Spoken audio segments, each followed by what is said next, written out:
इस एपिसोड से leaf village की किस्मत पूरी तरह बदलने वाली है, क्योंकि यहीं से पेन का असली हमला शुरू होता है।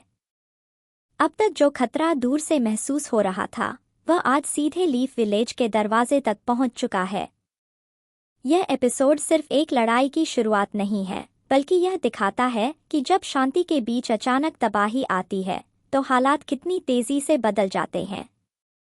एपिसोड की शुरुआत में हम कुछ लीफ निंजा को देखते हैं, जो अपनी ड्यूटी पर निकले हुए हैं। वे अलग अलग जगहों पर निगरानी कर रहे हैं और अपने लीडर को रिपोर्ट दे रहे हैं कि फिलहाल सब कुछ शांत है, कहीं भी कोई संदिग्ध गतिविधि नहीं दिख रही। लीफ विलेज पूरी तरह सामान्य और खुशहाल माहौल में नजर आता है। विलेज के अंदर लोग अपने रोजमर्रा के कामों में लगे हुए हैं। कोनोहामारू के दोस्त मिशन के बाद आराम से डम्पलिंग्स खा रहे हैं और मजाक कर रहे हैं। कुछ गार्ड्स ताश खेल रहे हैं और आपस में हंसी मजाक चल रहा है। एक निंजा अपने बयाकुगान का इस्तेमाल करके सामने वाले के कार्ड देख लेता है, जिस पर दूसरा गुस्सा हो जाता है और कहता है कि इस तरह चीटिंग नहीं करनी चाहिए। यह सब देखकर लगता है कि विलेज में किसी को भी अंदाजा नहीं है कि कुछ बहुत बड़ा होने वाला है। इसी बीच लीफ विलेज के बाहर कुछ गार्ड्स अपनी रिपोर्ट देने के लिए जा रहे होते हैं। अचानक उनके सामने पेन आ जाता है। बिना किसी चेतावनी के वह एक गार्ड को मार देता है। यह देखकर दूसरा गार्ड डर जाता है और भागने की कोशिश करता है। तभी ऊपर से दो और गार्ड्स आते हैं और पेन को पकड़ने की कोशिश करते हैं, लेकिन पेन की ताकत उनके अनुमान से कहीं ज्यादा होती है। वह उन दोनों गार्ड्स को भी बेरहमी से मार देता है।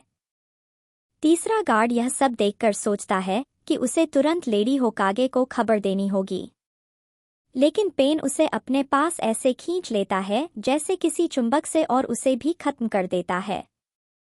इसके बाद पेन खुद से कहता है कि अब समय आ गया है लीफ विलेज में घुसने का। विलेज के अंदर शिकामारू, साकुरा और बाकी लोग जिराया द्वारा छोड़े गए सुरागों पर चर्चा कर रहे होते हैं।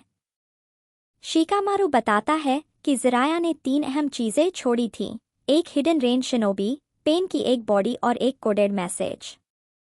इनोइची इंटेलिजेंस डिवीजन में हिडन रेन के निंजा के दिमाग में घुसकर जानकारी निकालने की कोशिश कर रहे हैं।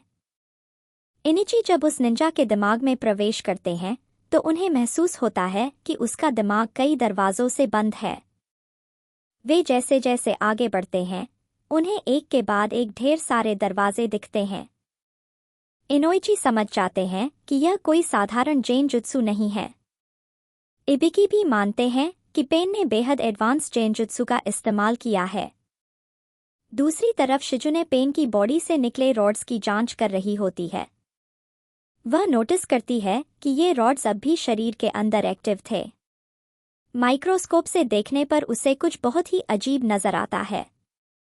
शिजुने समझने लगती है कि ये रॉड्स सिर्फ हथियार नहीं हैं, बल्कि चक्र रिसीवर्स हैं, जो कहीं और से चक्र प्राप्त कर रहे हैं। शिकामारू यह अंदाजा लगाता है कि शायद पेन की सभी बॉडीज असली नहीं हैं और वे किसी एक जगह से कंट्रोल हो रही हैं। साकुरा भी बताती है कि फुकासाकू के अनुसार जिराया को सभी पेन बॉडीज ने मिलकर मारा था, लेकिन असली हथियारों से। इसका मतलब यह हो सकता है कि इसमें जेन जुत्सु और असली ताकत दोनों का इस्तेमाल हो रहा है। उधर माउंट म्योबोकू में नारुतो अपनी ट्रेनिंग में लगा हुआ है। फुकासाकू उसे बताते हैं कि अब वह सेज जुत्सु की चक्र को मैनिपुलेट करना सीख चुका है, लेकिन इससे पहले कि वह पूरी तरह सेज मोड का इस्तेमाल करे, उसे इसके रिस्क समझने होंगे। फुकासाकू गंभीर होकर बताते हैं कि सेज मोड को लंबे समय तक बनाए रखना संभव नहीं है। नारुतो ज्यादा से ज्यादा 5 मिनट तक ही इसे इस्तेमाल कर सकता है। इसके अलावा सेज मोड में जाने के लिए शांत होकर एक जगह ध्यान लगाना जरूरी होता है। युद्ध के दौरान ऐसा करना बहुत खतरनाक हो सकता है, क्योंकि उस वक्त नारुतो आसानी से दुश्मनों का निशाना बन सकता है। नारुतो घबरा जाता है और पूछता है कि फिर इतनी ट्रेनिंग करने का फायदा क्या हुआ। फुकासाकू मुस्कुराते हुए कहते हैं कि इसके लिए वे खुद मौजूद रहेंगे। वे समझाते हैं कि वे नारुतो के कंधे पर बैठकर नेचर एनर्जी एब्जॉर्ब करेंगे, जबकि नारुतो लड़ाई करता रहेगा। यही तरीका उन्होंने और शिमा ने जिराया के साथ भी अपनाया था। इसी समय पेन अपनी टीम के साथ लीफ विलेज पर हमला करने की योजना बनाता है। वह अपनी टीम को 2 हिस्सों में बांट देता है, एक ध्यान भटकाने के लिए और दूसरा नाइन टेल्स को ढूंढने के लिए। पेन अपनी रिनेगन आंखों से देखता है कि लीफ विलेज के चारों ओर एक बड़ा बैरियर लगा हुआ है। कोनान आसमान से पेपर बम गिराकर बैरियर को डिस्ट्रैक्ट करने का प्लान बनाती है। पेन कहता है कि अब पूरी दुनिया को दर्द का मतलब समझ आएगा।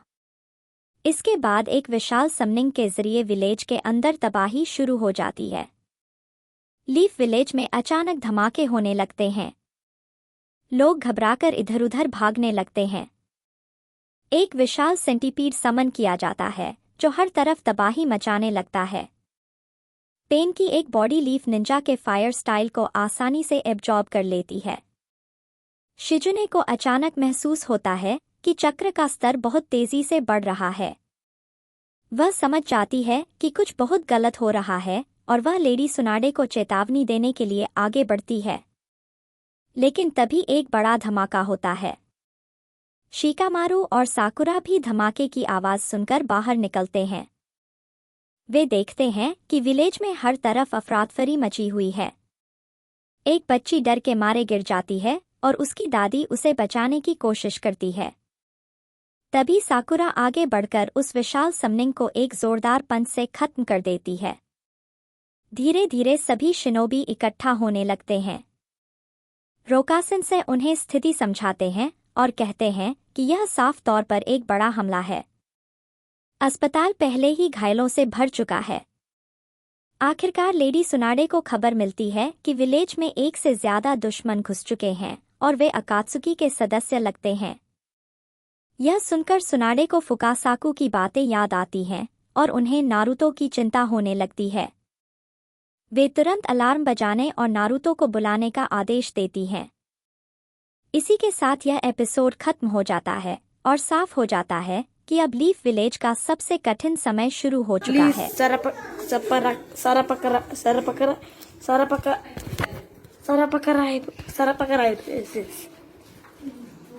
Okay, thank you.